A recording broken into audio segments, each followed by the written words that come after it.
But let me now turn to our effort to avoid such tragic choices and speak of 3 ways that we can build a just and lasting peace.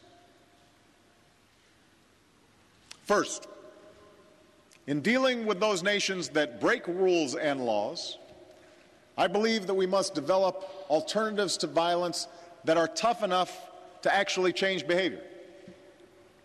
For if we want a lasting peace, then the words of the international community must mean something. Those regimes that break the rules must be held accountable. Sanctions must exact a real price.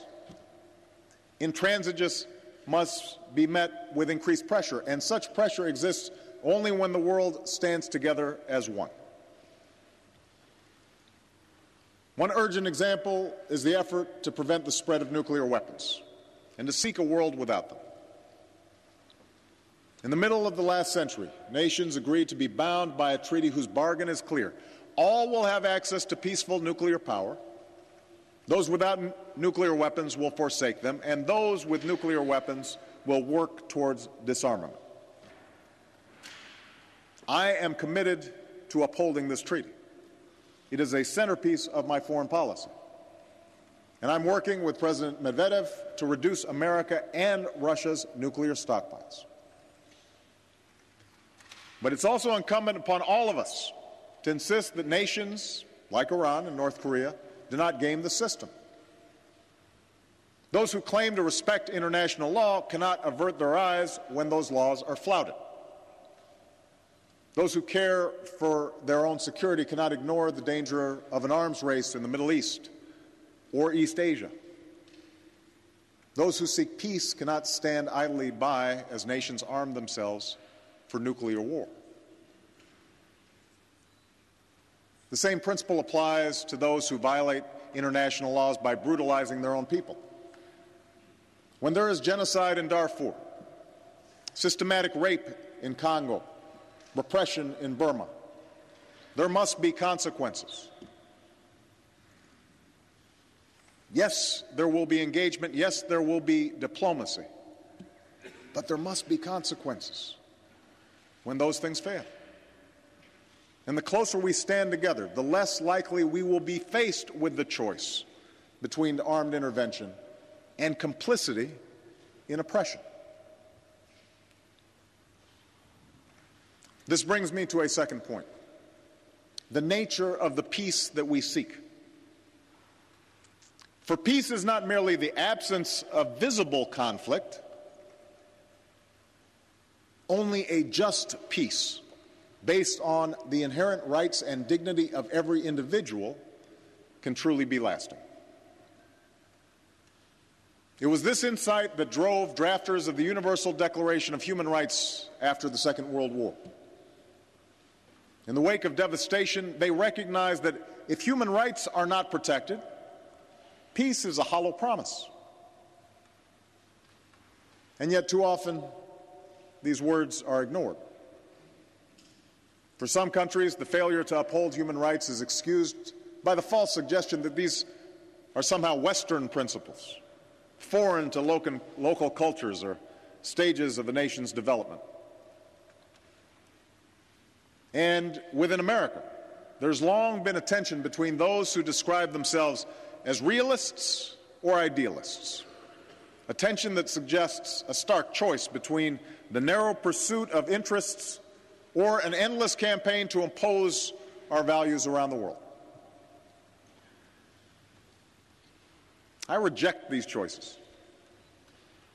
I believe that peace is unstable where citizens are denied the right to speak freely or worship as they please, choose their own leaders, or assemble without fear. Pent-up grievances fester, and the suppression of tribal and religious identity can lead to violence. We also know that the opposite is true. Only when Europe became free did it finally find peace. America has never fought a war against a democracy, and our closest friends are governments that protect the rights of their citizens. No matter how callously defined, neither America's interests nor the world's, are served by the denial of human aspirations. So even as we respect the unique culture and traditions of different countries, America will always be a voice for those aspirations that are universal. We will bear witness to the quiet dignity of reformers like Aung San Suu Kyi, to the bravery of Zimbabweans who cast their ballots in the face of beatings, to the hundreds of thousands who have marched silently through the streets of Iran. It is telling that the leaders of these governments fear the aspirations of their own people more than the power of any other nation. And it is the responsibility of all free people and free nations to make clear that these movements of hope and history, they have us on their side. Let me also say this: the promotion of human rights cannot be about exhortation alone. At times, it must be coupled with painstaking diplomacy. I know that engagement with repressive regimes lacks the satisfying purity of indignation. But I also know that sanctions without outreach, condemnation without discussion, can carry forward only a crippling status quo. No repressive regime can move down a new path unless it has the choice of an open door. In light of the Cultural Revolution's horrors, Nixon's meeting with Mao appeared inexcusable. And yet it surely helped set China on a path where millions of its citizens have been lifted from poverty and connected to open societies. Pope John Paul's engagement with Poland created space not just for the Catholic Church, but for labor leaders like Lech Walesa. Ronald Reagan's efforts on arms control and embrace of perestroika not only improved relations with the Soviet Union, but empowered dissidents throughout Eastern Europe. There's no simple formula here, but we must try as best we can to balance isolation and engagement, pressure and incentives, so that human rights and dignity are advanced over time. Third, a just peace includes not only civil and political rights, it must encompass economic security and opportunity. For true peace is not just freedom from fear, but freedom from want. It is undoubtedly true that development rarely takes root without security. It is also true that security does not exist where human beings do not have access to enough food or clean water or the medicine and shelter they need to survive. It does not exist where children can't aspire to a decent education or a job that supports a family.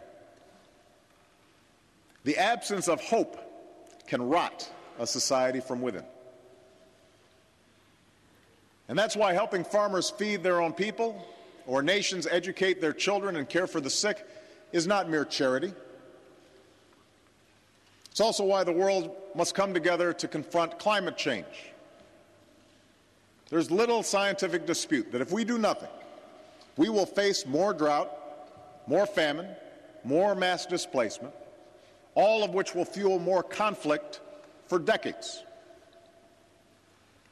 For this reason, it's not merely scientists and environmental activists who call for swift and forceful action.